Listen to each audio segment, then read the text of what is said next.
Hi, my name is Joe Neely and I worked on the scheduling portion of our Capstone Senior Design Project. As a brief overview of our development, we did the 512 Rose Place apartment buildings in Venice, California. It's 65 units of mixed use, residential and retail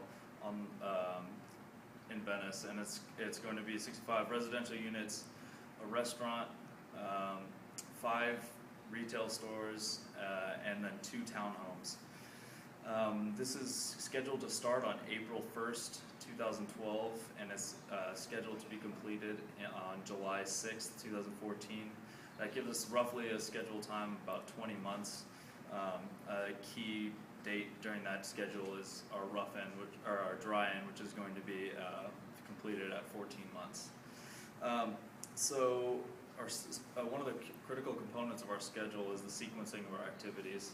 And so when we get there, it's just a lot. We don't have any demo work. So we go straight into the excavation after we set up our temporary fence and get our trailers moved in. We move into the excavation and site utilities. And once we are doing the excavation, then we have to be installing our shoring systems as we go down. Once we get the shoring system complete, we can then form up our walls for the underground parking. There's 2 levels of underground parking. Once we get finished with pouring those decks, we can move on to our wood frame building. The entire building is wood framed, and once we finish that, we can move on to our exterior skin, which is going to help us dry in the building, so we can then follow up by moving into drywall and interior finishes. And then it all sort of completes with site work, our planters, and some of the hardscape outside the building.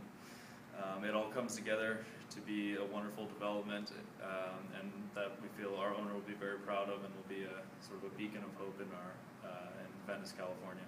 3. Hello everyone, I'm Ruben Gomez. I did the portion of estimating for this project.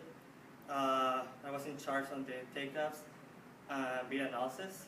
My final number for this project for the total cost was $22 million. It was at $220 per square footage, and our fee for this project will be $1 million.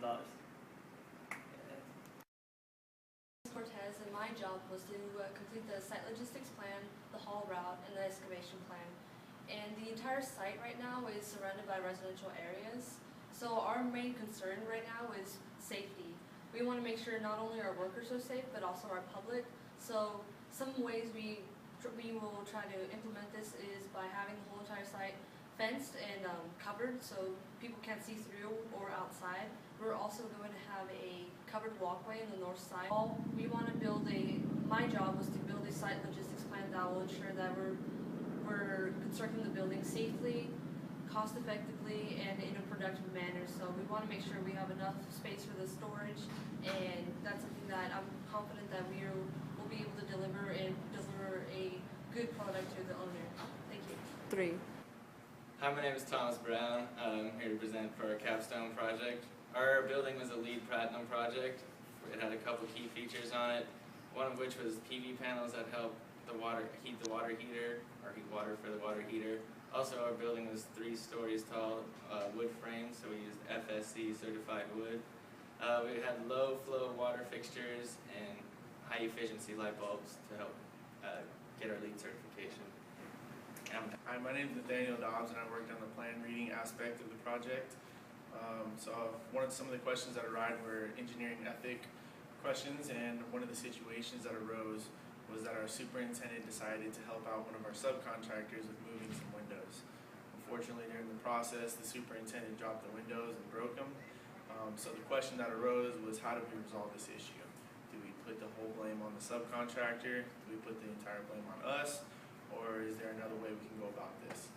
And ethically, and the best way we felt for the relationship of both parties was to put 50% blame on each party, therefore allowing us to do future business and having a good ethical standard for our company.